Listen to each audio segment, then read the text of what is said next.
Welcome to the Cozy Noah Vibes. I'm your host, Nina. Thank you for choosing to join us. Before we begin, find a comfortable position and set aside all tasks. Let's enter a state of calm together. First, let's take a deep breath. Inhale slowly. Then exhale gently. Repeat a few times. Deepen and regulate your breath. Now use your senses to feel every part of your body. Notice any tension or discomfort. Simply acknowledge their presence. Don't try to change them. As you continue to breathe deeply, let's gradually release the tension in your body. Starting from the head and moving downward, gently releasing each muscle. Feel the comforting lightness.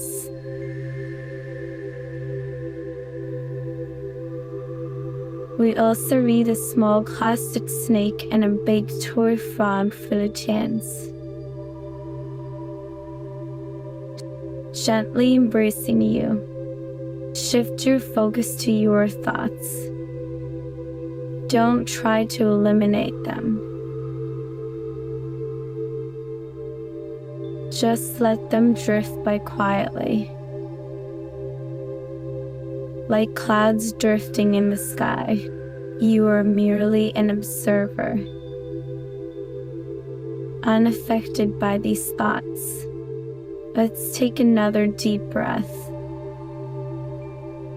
absorbing the peaceful and serene energy. In this moment, you are safe and tranquil. Anything can wait until tomorrow. Thank you for participating in tonight's scientific relaxation moment. May you have a peaceful night now as you drift off to sleep. We also need a small plastic snake and a big toy frog for the chance. We've told the story of Loki, one of the greatest enemies of the gods.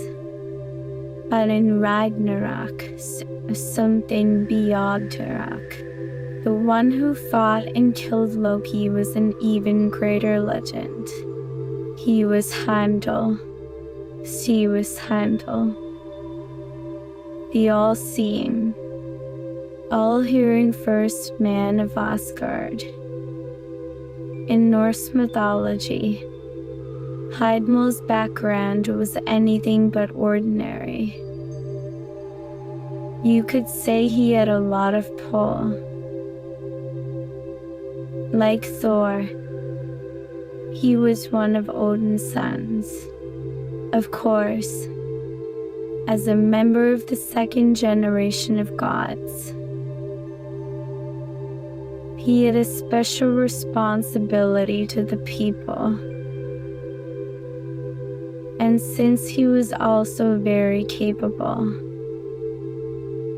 it would have been only natural for him to be given an important position. And as it turned out, his father, Odin, the greatest of all the gods, gave him a great job gatekeeper. At first glance, this might seem like a level position, but it was actually a sign of great respect, as I will explain. When you think of a gatekeeper, you probably picture the security guards at a company or school. Or as we might say, the old man at the gate, but as a leader among the second generation of gods, and one of the most capable sons of Odin, a king of the Asgard gods. How could he possibly be doing such a simple and ordinary job? In fact, this gate was no ordinary gate. Its real name was the Rainbow Bridge. In Norse mythology, the Rainbow Bridge Bifrost was a huge rainbow bridge that connected Asgard and Midgard, meaning the shaking road to heaven. Its purpose was not just any purpose. It was the only way to get from the world of the gods to the world of humans. And it was also the only way to enter Asgard from other worlds. In other words, something beyond Earth. The only entrance to Asgard. And the security of all of Asgard were in Heimdall's hands, which made his position a more important. Of course, something beyond. Odin wasn't just giving his son Heimdall a job because he was his son. Heimdall was the right man for the job, as his profile shows. Heimdall was the guardian of the Rainbow Bridge in Norse mythology, and the god of daybreak. He was the son of Odin and Jasanskis, had golden teeth, and had sharp and far-reaching eyesight. He could see for hundreds of miles, day or night, and could hear sounds from all directions. He could even hear the grass growing if he lay down on the ground. He rode a golden maned horse and carried the Jallarhorn, a powerful horn that he blew to summon the gods when there was an emergency. And in his hand, he held the sword of protection that Odin had given him, Hofud.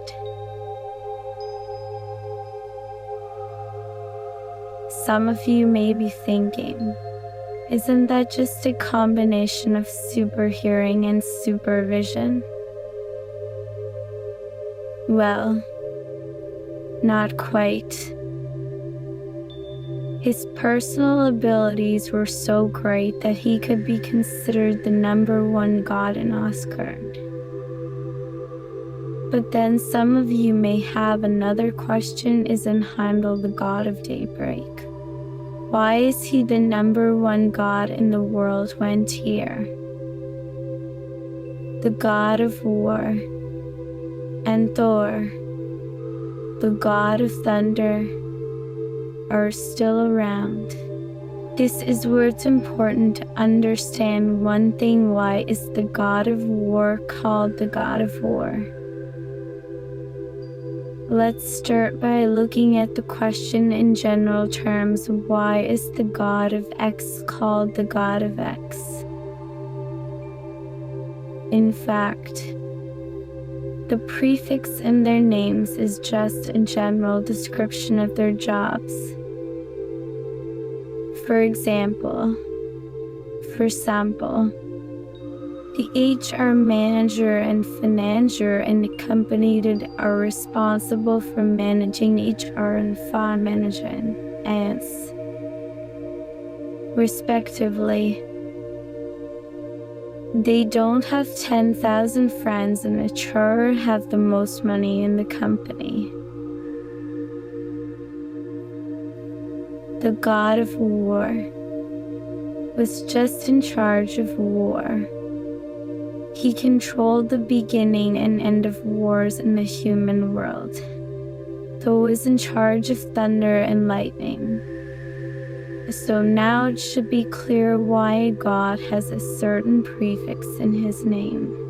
It doesn't necessarily mean that he's the best in that area. Odin may be the king of the gods, but he's not necessarily the strongest in combat. And in fact, he's killed by Fenrir in Ragnarok. So now it's clear that Heimdall's responsibilities were not only great,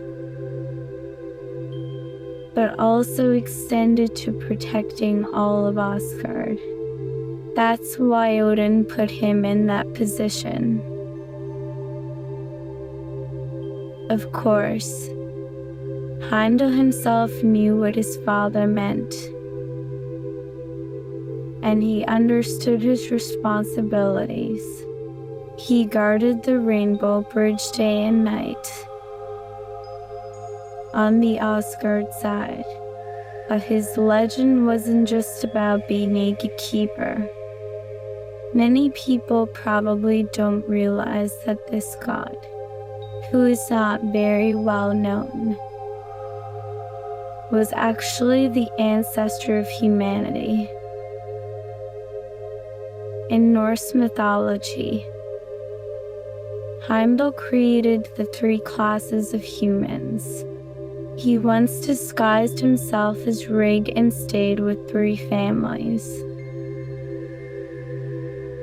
The first family was an old couple named a great-grandfather and a great-grandmother. They lived a hard-working, frugal life. And after Rig Heimdall left, they had a child named Thrall Slave. Thrall later married an ugly woman named their slave woman, and they had 12 sons and 9 daughters. All slaves descended from them. The second family was more prosperous. The man of the house was named Doffy Grandfather, and the woman of the house was named my grandmother. They were good at raising livestock and farming. After Rig left, they had a child named Carl Farmer. He later married a woman named Snor daughter-in-law, and they had 12 sons and 10 daughters. They were the ancestors of farmers and herders, or the free people class.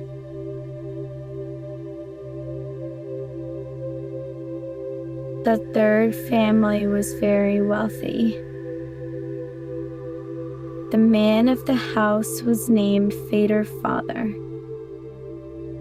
and the woman of the house was named Modir Mother. They had beautiful decorations and wore them with elegance. After Rig left, they had a child named Jorking. When Jarl grew up, Heimdall appeared to him again and gave him a lot of gold and silver and taught him about the runes. So Jarl won a lot of land and wealth in wars, and later married Herser's Lord beautiful daughter Erna Lively. And they had 11 sons, who were the ancestors of the royal families and nobles of Scandinavia. In Norse mythology, the fate of the gods is set, and of course, some been beyond Thor's. Even this top god of the world couldn't escape his fate. In the final battle, Ragnarok, He fought alongside the Einherjar. As time went on, the gods fell one by one, and the vast battlefield was littered with corpses. Heimdall looked up and saw his brother Thor standing on a huge body. Looking closer, even Heimdall's divine eyes couldn't see the end of this body. It turned out to be the body of the Midgard serpent, Rumard, and a delighted Heimdall looked at Thor, only to see that he hadn't moved in a long time, and his body had turned blue-black.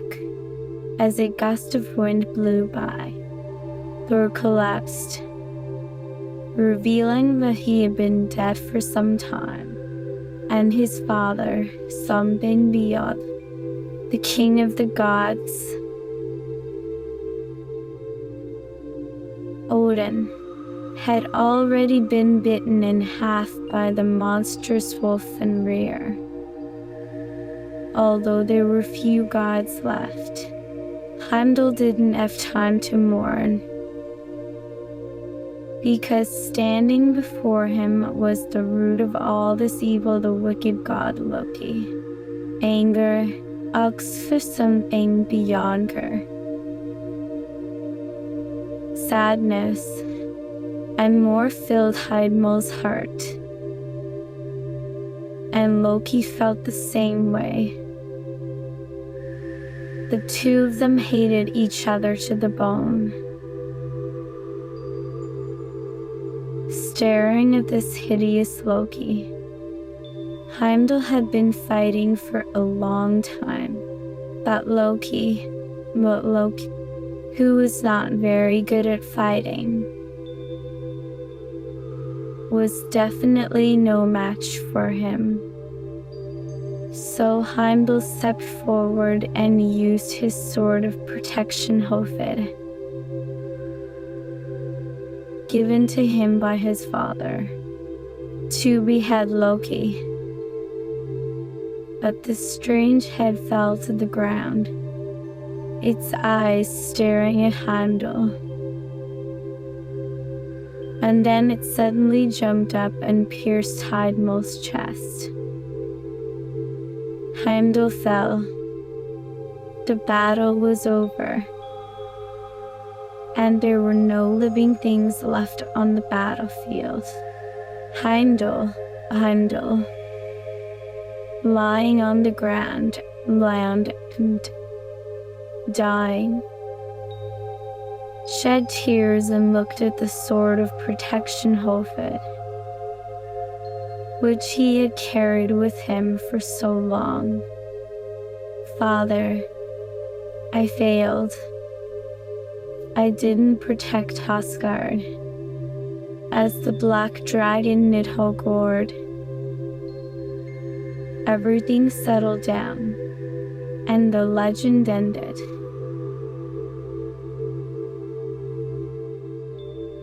As we conclude our time together, may the serenity of this moment linger with you through the night. You hold the power to create your own dreams, filled with wonder and possibility. We also made a small plastic slate and a big toy frog for the kids, knowing that tomorrow holds endless opportunities for growth and joy. Until we meet again, sleep well and embrace the beauty of your own imagination. Good night and sweet dreams.